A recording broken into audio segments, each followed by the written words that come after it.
We live in a world that is becoming more violent, seemingly by the day. Mass shootings and hate murders seem to have become a pretty normal part of life in a lot of places. So, with that in mind, I'm going to tell you about stochastic violence or stochastic terrorism. What is that? I know what violence is, I know what terrorism is, but what does it mean for it to be stochastic? Well, stochastic is the property of being well described by a random probability distribution. I know, pretty dry, but it's important, I promise. To put it in simpler terms, stochastic certainly does not mean random, but it sort of means random within certain parameters. It'll make sense when we get to some proper examples, but to quickly exemplify the difference between purely random violence and stochastic violence, random violence is just violence that happens for a number of complicated and unforeseen reasons out in the world. Maybe someone pisses someone else off, someone's having a bad day, whatever. But stochastic violence refers to violence that occurs with a random probability distribution pattern, but as a product of or a response to hateful and violent speech against a group of people or sometimes an individual. The distribution pattern of the violence is still random, but it's random within a subset. For example, a specific minority group being targeted by the violence. And it's a response to specific social, cultural, and political cues. In short, stochastic violence is a form of political violence that is instigated indirectly through the use of antagonistic rhetoric toward a group or individual. Rhetoric that is often vague or coded through the use of dog whistles or deceitful narratives. In other words, it doesn't require a direct call to action. It doesn't require explicit calls for violence. So, what would be an example of this? Well, I know I beat this drum a lot on this channel, and I will continue to do so until my cold, dead corpse no longer can, but we've seen a number of attacks on, including murders of, trans people. One of the most known examples is the murder of Brianna J., but there have been many more attacks on and murders of trans people. These attacks don't happen in a vacuum. They occur in an environment where trans people are dehumanized and demonized every single day by political parties, by the media, and by pundits with large platforms. Attacks on trans people happen against a backdrop of deceitful narratives about how trans people are groomers or sexual predators, lies perpetuated by the likes of J.K. Rowling, who absolutely has blood on her hands because of her role in fomenting moral panic over the existence of trans people, and thus also increasing the likelihood of stochastic violence directed at trans people. Have people like Rowling said directly that they think trans people should be killed in the streets? Probably not, no. Not from what I've heard at least. But the point is that they don't have to. Their hateful rhetoric and deceitful narratives reach tens of millions of people, and it's enough for a handful of individuals among that huge audience to decide that they should take matters into their own hands. Even the intent doesn't really matter if you ask me. I don't think J.K. Rowling in her heart of hearts wants trans people to be murdered in the streets, but that is nonetheless the outcome of hate toward a minority group being brought into the mainstream and normalized. Stochastic violence is the idea that violent speech against a group of people or sometimes an individual increases the likelihood of targeted violence occurring against that group or individual. This is actually pretty straightforward and undeniable if you think about it. For example, if a public figure keeps saying that Muslims as a group of people are destroying Western civilization by existing, and that mosques as places associated with that group of people are dangerous because they're producing extremists somehow, the likelihood of violence, hate crimes, and terrorism directed at mosques and Muslims broadly increases. But the distribution pattern of these attacks will be random because it's impossible to say who, if anyone, in the public figure's audience will heed the indirect call to action. Wendell, Wendell? When they'll do it or where they'll do it. The distinction here between stochastic violence and truly random violence is that stochastic violence has a random distribution pattern, but not a random cause or rationale. And even though the distribution pattern is random, it's random within a narrow selection. In the example provided, Muslims and mosques may be randomly attacked, not just any random person or building, randomly any Muslims or mosques specifically. This concept is important, perhaps especially in the modern world of social media, because it highlights three things really. Number one is the power of language and ideas. Violence, especially political violence, does not happen in a vacuum. It happens in a social, cultural, and political context. If racist, transphobic, or otherwise bigoted narratives become normalized, so does violence against minorities, necessarily so. If it becomes normalized to question people's belonging in one bathroom or the other based entirely on patriarchal ideas of feminine versus masculine, you'll start seeing violence directed at trans people just because they want to go to the bathroom, but also against gender non-conforming people and even cis women who aren't considered feminine enough. I'm sure you've all seen weird transphobes online transvestigate absolutely stunning cis women, because here's the thing, okay?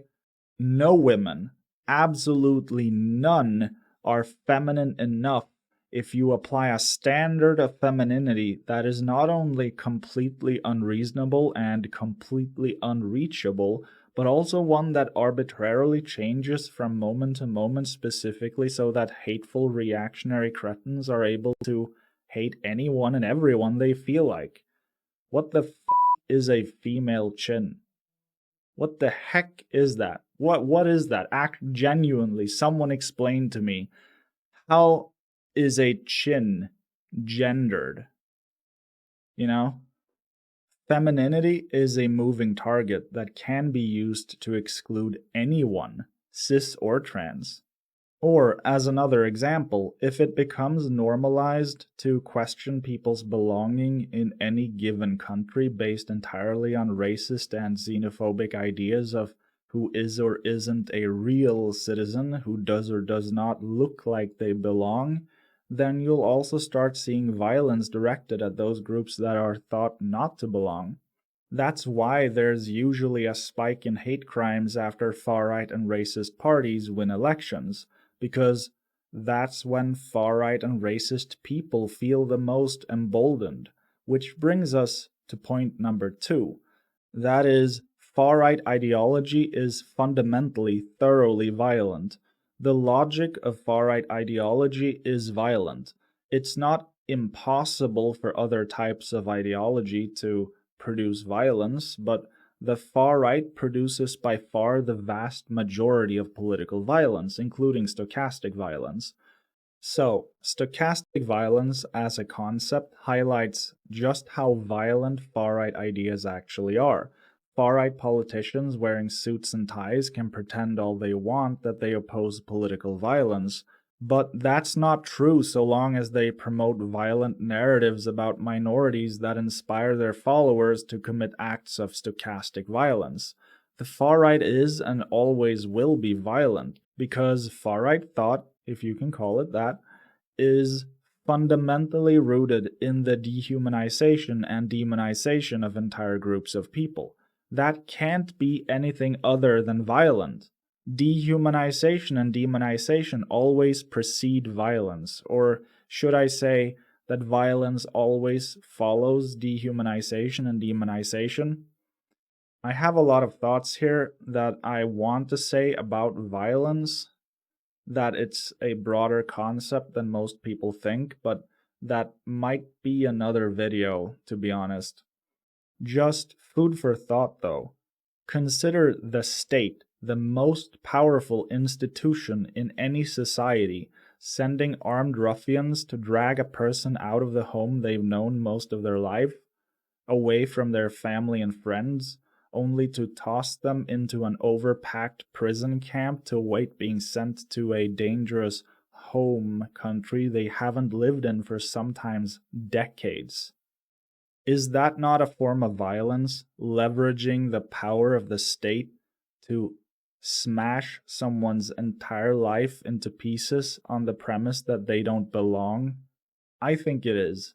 But to stay on topic, what people might think of as actual violence, like murder, for example, also follows dehumanization and demonization because, and I've said this before in another video, and I'll keep saying it in more videos, if you believe that a group of people is essentially evil or essentially harmful in some way, then it would be essentially good to fight them or eradicate them. That's the premise of far-right ideology. That's the logic of far-right ideology. Anyway, point number 3 is the responsibility people with massive amounts of social and political power have to moderate their speech. A lot of people aren't going to like hearing that, but some loser on the internet saying Muslims are an existential threat might not be that big of a deal in the grand scheme of things. But if that loser has 1 million followers on whatever social media platform, those same words suddenly become significantly more impactful and dangerous. A lot of large YouTubers or other influencers, for example, like to pretend that they hold no responsibility over the consequences of their words. They can sit there in their podcast studios with their podcast whiskeys and their podcast cigars and their podcast egos raking in their podcast dollars, and they can overtly lie about trans people or immigrants on their self-styled free speech podcasts. And their comment sections can be full of people wishing death on degenerates and minorities, and then a self-proclaimed fan can do a mass shooting, but the influencer holds absolutely no responsibility for any of it because all they did was participate in the marketplace of ideas, bruh. Words hold power. If they didn't, language wouldn't exist. Someone who has a large platform that allows their words to reach a wide audience also has power in a direct material sense. And as someone once said, with great power comes great responsibility. I think it was Jesus who said that. That was supposed to be a joke, but apparently Jesus actually kind of did say that. Quote, "For unto whomsoever much is given, of him shall be much required, and to whom men have committed much, of him they will ask the more." End quote. It's not often I quote the Bible, but it happens. Anyway, what I'm talking about here is not about purity of rhetoric or never being edgy or bold. I think that's fine. That's like 90% of comedy. But there's gotta be some standard, right? It's not edgy or bold to call trans people degenerate groomers. That's just Nazi shit. And Nazis are pathetic, but dangerous. Imagine there's a guy, maybe someone wearing a beanie, okay? Imagine a guy wearing a beanie, and this guy keeps saying, trans people are groomers who hurt children, trans people are groomers who hurt children, trans people are groomers who hurt children. Now, imagine this beanie guy has an audience of little beanie boys, beanies, one might call them. Most of these people will go, yeah, trans people are groomers, they're children, trans people are groomers, they're children. The larger this audience is, the more people are radicalized by the beanie guy, the more likely it becomes that someone, anyone in that group, goes beyond just saying that and instead decides to take it into their own hands to stop these supposed child predators. And that's how you get mass shootings at LGBTQ clubs or random stabbings of trans women at airports and parks. or even cis women if they don't look right. That's what stochastic violence is: indirect incitement of violence through hateful propagandistic lies about vulnerable minority groups, which increases the likelihood of someone in the audience doing something about it. The world is becoming more violent by the day, and that is in large part a product of how normalized violent speech has become as a consequence of the normalization and popularization of the far right. I guess what I'm saying is be safe out there, okay? Anyway, now you know what stochastic violence is, aren't you smart? Remember to like, comment, and subscribe. It's free and would make me happy. If you enjoy my work and want to help me make more, consider supporting me on Patreon or by becoming a channel member. In addition to being credited as a backer at the end of these videos, maybe you'll even be the first one, you'll also get access to exclusive posts, mostly photos of my adorable cats. Speaking of my cats, here's Miffles.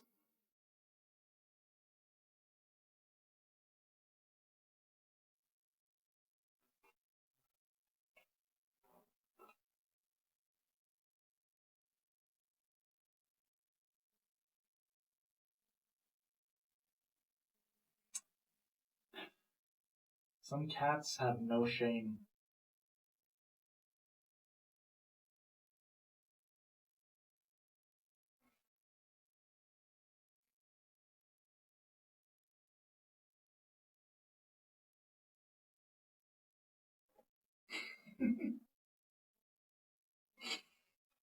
Good.